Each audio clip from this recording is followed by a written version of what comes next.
Odan gördük ki ne bir ulur riyasatından çiğitlik başlayar. Ekavalarını ulurunu gözlaştık, o imitten biliyor. Hem imitten biliyor, gözlaştık görün. Hiç zaten korkulur. Abi, şu yaşamının korktuğudur o şey. Ben başka yapabileceğim için sonradan şafalı başka yapabileceğim. Yok, hayır, yani şunu uğraşmıyorlar. Yaşanlar, taşınlar, kanlaydı. O uğraşıyor. Sonra ayrı Yüklük stadya ne? Yüklük değil mi tohumda? Mor iyice... Şu erken iyi... Telifte de şu şey arkadaşı ya her defa diyorum da. Kanserde bir şey yanıyor, çok kurşun var. Ne hemen de bakalım bu?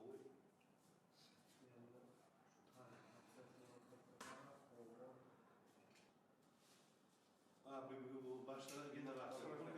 Bir yere geçikler Facebook yani. Hangi bölüm şu an? Hani bir ara doğru olacak.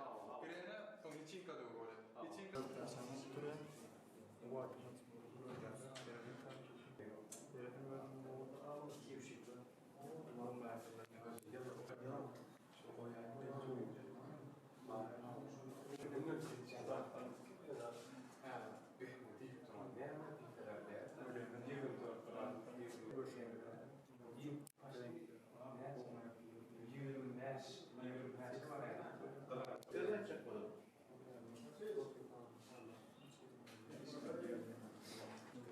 Ya, Murat verdi yetişer. Şey var.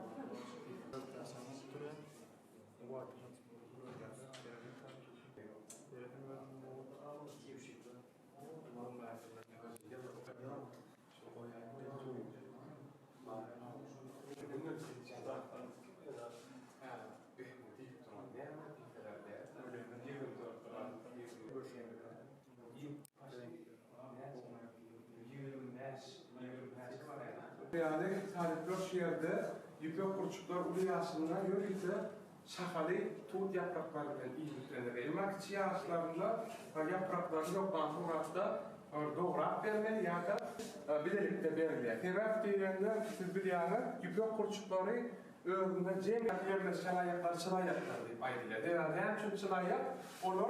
Şu yanında yapabilir, yarısını yapabilir. Şu yerde görüşmeli yani talipler ne için burçuklarım yalan ayakları yerleşiyor. Şol şahadada durmuş baklarına ya yaprakta arkayın yağdayda öldür. Şolar ya kapağlıklar. Yalan ayaklar karın bölümünde, çın ayakları varsa kukurok bölümünde yerleşiyor. Cemi beyaz cüvüt oluyor. 8 cüvüt ayakları oluyor, 16 tane ayakları oluyor. Umum hesaba alınanlar.